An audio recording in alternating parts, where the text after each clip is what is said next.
바로 김현지 이제 실장이 되겠네요. 야권에서는 어제 김현지 실장의 보직 이동을 두고 김현지 실장이 진짜 세긴 세구나라는 이런 말까지 나오고 있습니다. 야당에서는 도대체 왜 김현지 실장이 누구기에 이렇게까지 하냐 여기에 의문을 제기하고 있습니다. 대통령실은 존엄 현지를 국정감사에서 지키기 위한 인사교체를 단행하며 김현지를 순식간에 V0 수준으로 끌어올리고 세간의 관심을 증폭시켰습니다.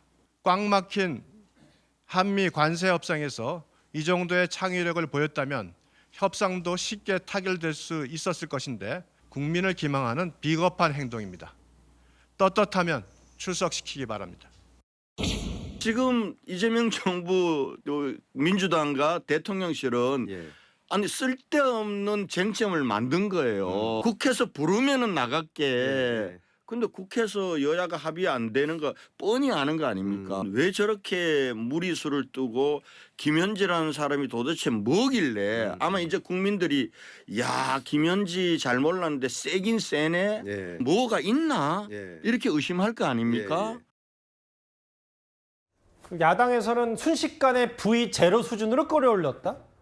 무조건 국감에 더 불러야 되겠다는 생각이 든다고 했어요. 근데 정혁진 변호사님, 이제 반면에 민주당이 하는 얘기는 이거 과대망상적인 주장이고 김현지 실장의 능력을 발휘할 적재적소에 재배치했다. 이렇게 민주당은 설명하고 있어요. 그런데 그게 말이 되지가 않는 게 일단 총무비서관 어떤 자리입니까? 우리나라에서 제일 중요한 공무원 조직인 대통령실의 조직 인사 모든 것들 관장하는 그런 자리 아닙니까? 부속실장은 어떤 자리냐면요. 제가 찾아보니까 비서실 중에 비서실이라고 그래요. 왜 그러는가? 대통령과 24시간 같이 있는 대통령을 측근에서 완전히 보좌하는 심기 경호까지 하는 그런 자리가 부속실장 아니겠습니까?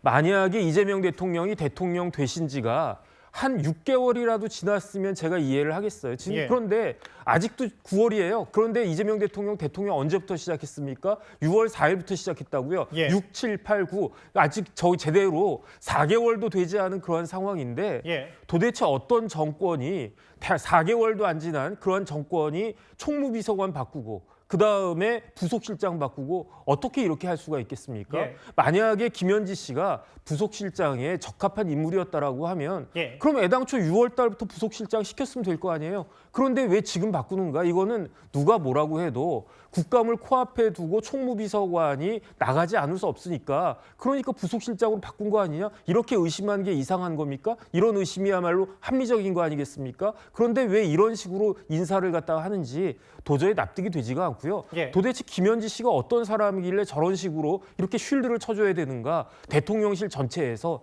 여기에 대해서는 좀 속 시원한 답이라도 있었으면 좋겠다는 생각입니다. 그리고 이제 사실 보직 이동을 통해서 재조명되는 게 뭐냐면 도대체 총무비서관은 무슨 일을 하고 부속실장은 무슨 일을 하는지가 좀 더 드러날 수밖에 없어요.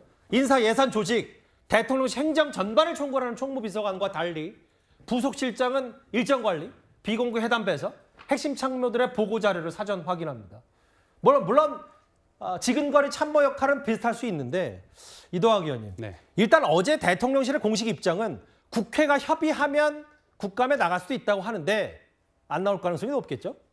지금으로서는 이제 그렇게 보여지고요. 근데 저는 일단 이번 정부가 출범할 때 통상적 프로세스에서 출범했던 것이 아니었잖아요. 인수위라는 것이 없었고 그러면 대통령이 단독으로 들어가서 일정 부분 자신들과 의견이 그동안 맞춰왔던 그런 사람들과 당연히 이 대통령실을 꾸려야 됐던 문제가 있었고 또 대통령실뿐만 아니라 수없이 많은 인사들을 해야 됐었잖아요. 그런 측면에서 자기가 믿을 만한 측근이 대통령실 전반의 어떤 총무 문제나 예산 조직 이런 문제를 관장할 수밖에 없는 그 자리에 배치될 수밖에 없었다 생각하고요. 그리고 저는 사실 이번에 인사가 됐지만 한 달여 전부터인가요? 저는 이 얘기가 있을 거라는 그 얘기가 좀 들려왔거든요. 그때 왜 저희 뉴스탑에서 안 알려주셨어요? 그때는 뭐 확인된 것도 아니었고 그냥 뭐 흘러 들어오는 그런 이야기들이었기 때문에 근데 저는 어쨌든 지금 제가 설명한 대로 앞서서 인수위라든가 이런 거 없이 급작스럽게 시작했던 측면이 있기 때문에 믿을 만한 사람이 그 자리에 가야 된다라는 생각이었고 그리고 그 이후에는 어찌됐건 다시 대통령이 어떤 뭐 아까 말씀하신 대로 심기보좌나 일정보좌나 이런 것들을 그래도 가장 결이 맞는 일정 부분 대통령실 자리가 좀 잡혔다고 이제 판단을 했다면 그런 시기에 약간 오비락 같은 시기인 건 맞습니다만 국감을 코앞에 두고 그렇게 이제 옮겨진 것이 아닌가라는 생각이 들고 그럼에도 불구하고 저는 국회가 뭔가 의결이나 이런 것들을 통해서 주요 공직자를 부른다면 저는 당연히 나와야 된다라고 하는 마인드는 당연히 갖춰야 된다 이렇게 봅니다. 근데 이제 그건 원론적인 얘기고 안 나올 가능성은 좀 높아 보여서 이덕영 말씀은 지난번에 우상호 수석도 얘기했나요? 일단 초기 대통령실의 초반 인적 구성 세팅을 다 김현지 비서관이 했고 비서관 신분일 때 이제 실장으로 돼서 이재명 대통령을 좀 더 가까이서 보좌하는 거 아니냐. 근데 이게 또 국감의 증인 배제 때 딱 됐기 때문에 당연히 논란이 될 수밖에 없고요. 실제로 김현지 실장의 이력에 대해서는 여전히 자세히 알려진 바가 없습니다. 그런데 성남시 의회 시절부터 이재명 대통령의 성남시장 시절부터 자주 마주쳤다는 개혁신당의 이기인 사무총장이 이런 과거 사례를 하나 꺼냈습니다. 그 불러내려고 저 시의회에서 6대, 7대 2대에 걸쳐가지고 그때도 뭐 대학원 간다, 아프다, 불출석 사유서를 내가지고 성남시 괴문자 사건이라고 대장동 개발을 주도할 성남도시개발공사의 조례를 이재명 시장은 이제 통과시키려고 했던 거고 야당인 새누리당은 반대하려고 했었던 거죠. 고발해서 압수수색 해보니까 발송한 컴퓨터가 김현지 씨 컴퓨터였던 거예요. 정식 재판 청구해가지고 150만 원 선고받았고 성추행하지도 않았는데 당시 새누리당 시의원을 음해하려고 33,000명한테 문자를 보낸 거죠. 발신자 번호 표시 없이. 백현동 개발에서도 모든 건설 사업에서는 환경 영향 평가를 해야 되는데 시민단체 의견도 들어야 되거든요. 근데 그 시민단체가 김현지 씨가 있었던 시민단체였었어요. 이 의견서를 제출한 거예요. 백현동 사업 문제가 없다. 근데 그건 옹벽 아파트 아시잖아요. 이기인 사무총장의 주장에 따르면 이현정 의원님, 당시 성남시 의회에서도 김현지 실장을 부르려고 했는데 대학원 간다, 아프다 등으로 불출석 사유서를 냈었다.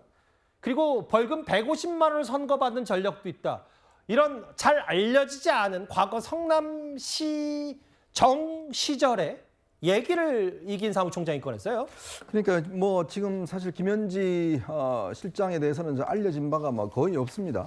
근데 오늘 박원석 전 정의당 의원 이야기를 들어보니까 본인이 처음에 소개를 시켜줬다고 하더라고요. 그렇다고 그러더라고요. 예, 본인이 이제 아마 대학을 갓 졸업하고 시민운동을 하고 싶어하는 김현지 씨를 이제 이재명 당시에 변호사한테 소개를 시켜줬다는 것인데요. 그때부터 아마 인연이 된 것 같습니다. 그래서 뭐 주변의 이야기를 들어보면 일체 이제 정말 온통 자기의 어떤 모든 일을 이재명 대통령을 위해서만 하는 그런 어떤 핵심 참모라고 그래요. 다른 어떤 정책 욕심이나 뭐 선거 출마나 뭐 그런 게 없이 이번에 김남준 대변인 같은 경우는 아마 다음 지방선거 같이 있는 보궐선거 때 뭐 국회의원 출마를 하려고 하는 모양이더라고요. 그런 게 있지만 김현지 씨는 오로지 이제 대통령의 어떤 측근으로서만, 그러니까 정진상 씨하고 좀 비슷한 스타일인 것 같습니다. 일체 뭐 얼굴도 안 나타나고 뭐 누군지도 모르고 어디 출신인지도 모르고 하는데 문제는 경기도지사나 뭐 이럴 때는 모르겠습니다만 일단 대통령실이잖아요. 일국에 움직이는 대통령실의 간부가 그럼 아무것도 국민들이 월급 주는 건데 모른다고 그러면 이게 말이 되겠습니까? 자, 그러면 왜 이렇게 불투명하게 할까에 대한 의문만 계속 쌓이는 가는 거 아니겠어요? 그러니까 점점 사람들한테 궁금증만 더 불러일으키는 게 지금 대통령실의 행동이라는 생각이 들어요. 자, 아까 뭐 말씀 맞습니다. 지금 이 원래 필요성이 있었고 급박하게 바꿀 필요성이 있다. 그럼 당연히 인정해요. 자, 그러면 국감 끝나고 하면 문제가 안 됩니까? 이게 예를 들어서 국감 끝나고 나고 하면 국감 한번 나갔다가 증인 나갔다가 하면 아니 국감 나가면 또 국회의원들이 뭘 그렇게 많이 묻겠어요. 자, 그거를 지금 안 나가도 지금 이 시점에 사실 국감을 앞두고 딱 이제 증인으로 안 나가야 될 그런 자리에 갔다는 것 자체가 지금 계속 의심을 사는 거거든요. 그만큼 김현지 씨가 정말 실세다라는 걸 인정해주는, 즉 대통령실이 인정해주는 꼴이고, 그리고 또 이게 앞으로 많은 아마 지금 의혹들이 자꾸 나올 겁니다. 그러니까 보십시오. 하나하나 다 김현지 씨와 관련된 이야기가 이게 막 뉴스처럼 나오잖아요. 우리가 뭐 전임 정부의 김건희 여사와 관련된 여러 가지 이야기들이 나왔듯이 역대 총무비서관 여기만 그 측근들 중에서 상당 부분 이런 비선 실세, 그다음에 뭐 실세, 그다음에 V0 뭐 문고리 이런 이야기 나오면 나중에 다 문제가 됐습니다. 그럼 정말 이해할 수가 없는 게 왜 이렇게 사서 문제를 자꾸 이렇게 부풀려 하는지 전 잘 모르겠습니다. 저기에는 이제 뭐 사실관계도 있고 이기인 사무총장의 주관적 평가도 섞여 있는데 뭐 이건 또 진짜 주관적 평가겠죠. 여러 뭐 김규환 전 논설위원들 있고 이걸 또 이기인 총장에게 들었다는 천하람 원내대표도 뭐 여러 가지 얘기를 했는데 김진욱 대변 뭐 제가 이걸 다 읽지는 않겠고요. 김진욱 대변인도 김현지 실장에 대한 정보가 아예 없으시죠? 네, 저는 일면식도 없습니다. 그래서 뭐 사실 제가 김현지 비서관에 대해서 어떤 논평을 하는 것조차가 저는 뭐 바람직하지 않다라고 보고요. 일단 기본적인 형태, 예를 들면 김현지 실장이 대통령실의 1급 비서관이다. 그래서 국회에서 국감의 증인으로 신청하고 출석해야 된다라고 한다면 원론적으로는 그 말씀들이 다 맞다라고 할 수밖에 없는 상황이에요. 그럼에도 불구하고 다만 한 가지를 좀 말씀드리고 싶은 건 이렇게 김현지 비서관이 대통령과 오랜 시간을 함께 했다라는 이유만으로 그래서 대통령의 측근이라는 이유만으로 정치적인 공세를 가하겠다라고 국감에 반드시 불러내겠다라고 하는 국민의힘 과연 국민의힘의 이런 태도는 또 옳은 것인가? 김현지 비서관이 총무비서관을 맡고 있는 동안 그가 했던 행위들 이런 것들에 대해서 질문을 할 것이고 그 질문에 대해서 명쾌하게 본인이 한 행위에 대해서만 묻겠다고 한다면 얼마든지 설명할 수 있는 것도 저는 김현지 비서관 할 수 있다고 봅니다. 그리고 그런 이유들 때문에 국회에서 부르면 못 나갈 것도 없다, 나가겠다라는 입장을 밝히고 있는 것으로 이해합니다. 그렇다면 지금이라도 국민의힘이 계속해서 김현지 비서관을 대통령의 뭐 부의제로라는 건 김건희 씨 말고 또 있을 수 있을까요? 그런 식의 프레임을 만드는 것은 온당치 않다. 정확하게 대통령실에 대한 국회에서의 감시 권한을 발휘하겠다. 이런 쪽으로 지금이라도 입장을 선회하시는 것이 오히려 김현지 비서관이 국회에 출석해서 답변할 수 있는 태도를 볼 수 있을 것이다. 이런 말씀을 드리고 싶습니다. 근데 그래도 안 나올 것 같은데요? 그렇게 하더라도. 근데 김진욱 대변인 이게 국감에서 이런 질문만 하겠다고 얘기하는 것도 웃긴 거 아니에요? 그러니까 뭐 실장인지 부서실장이니까 안 나와도 될 출석 의미 없다고 하더라도 나올지 안 나올지도 모르는데 그냥 뭐 정치 공세 프레임 짜는 거 아니고 그런 정도 질문 나오면 나가는 걸 검토해 볼게. 이건 뭔가 주어 관계가 바뀐 것 같아서요. 지금 그 국민의힘에서 나오는 얘기들을 보면 결국은 성남서부터 지금의 대통령실까지 이재명 대통령의 가장 지근거리에서 보필했던 사람이기 때문에 무엇이든지 물어볼 수 있고 무엇이든지 답변을 이끌어내야 된다라는 지금 그런 생각들을 가지고 김현지 비서관에 대해서 이 호출을 하려고 하는 것이 아닌가라는 생각이 들고요. 저는 뭐 설령 그런 질문이 오더라도 국감에서 지금 질문하실 내용이 아니다라고 그냥 자르면 돼요. 아니면 어려울 것도 없습니다. 뭐 답변이 그렇게 어려운 답변도 아닐 것 같은데 못할 답변은 아니지만 굳이 그런 광경을 장면들을 만들어주는 것 이것조차도 정쟁의 하나의 단면이 될 수 있기 때문에 그런 측면에서는 바람직하지 않다 이렇게 말씀드린 겁니다. 일단 국민의힘에서는요. 기본 신상 알려라 이른바 김현지 방지법까지 발의하겠다고 했어요. 나이, 출생지, 학력 다 공개해라. 그런데 이제 김현지 실장의 보직 이동으로 연쇄적으로 또 한 명의 이른바 성남 라인 최측근 인사가 이제 공동 대변인이 됐습니다. 화면을 만나보겠습니다. 네, 조금 늦었습니다. 김남준 대변인입니다. 처음 브리핑 하게 됐습니다. 떨리고 처음 하는 것이라 미숙한 점이 많을 텐데 뭐 널리 양해를 해주시고 잘 부탁을 드린다는 말씀 드리겠습니다. 이재명 대통령 주재로 오늘 오전에 제44차 국무회의가 열렸습니다. 더 질문 없으시면 이상으로 마치겠습니다. 고맙습니다.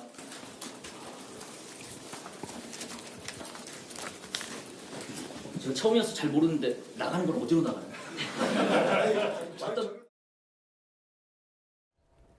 오늘 화면이어서 처음인데 어디로 나가냐고 했더니 기자들이 좀 웃음도 보였는데요. 이도학 의원님. 이제 이렇게 되면 뭔가 공동 대변인이긴 한데 뭔가 대통령실의 무게 중심이 아무래도 성남시장 시절부터 지근거리에 있었던 김남준 대변인 쪽으로 쏠릴 수밖에 없는 거예요? 저거는 일단 대통령이 결정하지는 않을 것 같습니다. 저건 무게감을 누가 결정하냐면 기자분들이 궁금한 게 있어서 전화를 해야 된다라고 했을 때 누구 전화번호를 먼저 누를 거냐. 그리고 얼마나 많은 사람들로부터 전화가 오느냐 이거에 따라 무게 중심이 좀 바뀌게 될 수도 있지 않을까 지금 같으면 싶고요. 김남준 대변인 쪽으로 이제부터 좀 슬슬 더 가지 않을까요? 예. 왜냐하면 김남준 대변인 이번에 취임을 했습니다만 과거에 성남시 대변인을 했고요. 또 예. 경기도에 있을 때는 언론 비서관을 했습니다. 예. 그러니까 이 이재명 대통령의 의중이라든가 그리고 앞뒤 전후의 그 맥락 이런 것들을 전부 다 파악하고 있고 굉장히 오랫동안 깊게 파악을 하고 있기 때문에 예. 아마도 취재했을 때 그 내용이나 전후 맥락이나 이런 것들을 살필 때는 훨씬 더 양질의 정보를 얻어낼 수 있지 않냐 이렇게 이제 기자들께서 판단하실 가능성이 굉장히 높고 예. 또 이렇게 전면 배치한 것은 뭐 여러 포석들도 있겠습니다만 그동안 어쨌든 언론과의 관계라든가 그리고 임기 초가 어느 정도 이제 100일 지나가면서 기자회견도 했고 여러 측면에서 이 언론들과 함께 또 프렌들리하게 가야 되는 측면들도 있기 때문에 예. 본인의 어떤 측근을 배치함으로 인해서 그런 것들을 훨씬 더 강화하겠다. 결국에는 대국민 소통을 강화하겠다 이런 메시지를 읽힙니다. 알겠습니다. 세긴 세다라는 야당의 비판 목소리가 나왔던 김현지 실장 관련 논란거리였습니다. 오후였습니다.